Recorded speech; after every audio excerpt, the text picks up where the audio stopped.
Well, hopefully, they've done some research, prior to jumping in. Sometimes the research is on an ongoing type of thing. When you get into that too, and then you kind of dovetail into the marketing end of things, ultimately, what are their strategies for getting this product out to the market? What is their promotional strategies, for this? How are they going to capture and be different from other folks that are currently doing this? So that's where you kind of, what is their strategy, in getting whatever their product is out to the end consumer, is kind of what you want to detail, in that marketing component. And a lot of times that's tough with a startup type company because the capital isn't necessarily there or the budget, but it's definitely something that should not be overlooked because you've got to work towards generating sales, and you got to get your name out there. So marketing is a key component. So taking some time to understand how they're going to take that product out to the market is very important. Well, that's where we get back to realistic, expectations, but ultimately understanding what it's going to take to get this business, or if it's an existing business, what their current need is. Understanding, what that figure looks like. What's the, is there equity coming into the project? How much debt are they asking for? What are future needs going to be? And a lot of that comes into the projections that they provide. What do they foresee as this thing grows? Are they going to need operating lines of credit and things of that nature? So, ultimately understanding the cycles of the business and, what those funding needs are going to be, because they've got to tell that story, whether it's somebody that's investing cash into the company, whether they're going to a bank. They've got to understand ultimately what that funding request is. Generally, like we said, you're looking out 3 to 5 years and seeing, when those things might be needed down the road. There's usually an immediate request, which is why you're really working on the plan. So, but it doesn't just stop there, for sure. You got to keep on, reviewing that, looking at that, assessing where you're at, and seeing if you're needing, more capital and things of that nature. So,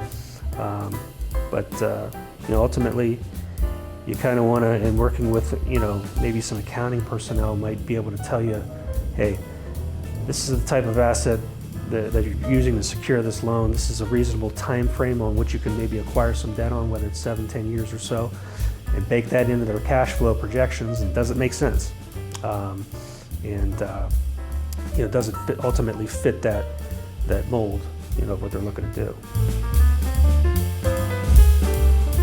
Really, when you're projecting out, you're projecting out 3 to 5 years, your income stream, cash flows. Also you're kind of projecting out, you're providing really, if it's a startup, what the initial balance sheet's going to look like of that company, what that looks like in, a few years down the road. All those things are, very important. And as mentioned, if it's an already established business, you're looking at the historical financial information of the company, a couple years, if that's really available. So you're looking at, balance sheets and, CapEx expenditures and cash flows. And again, with the projections, be detailed, provide good backup support for your numbers that tie to something, so that those can be vetted out and, by the folks that are looking at it. Yeah, so really the appendix is sort of any additional ancillary items that you might want to include in this, So that could be, some legal documents. It could be your operating agreement that you have for the company that you want to show what the ownership looks like. It could be your personal resume or your management team's resume.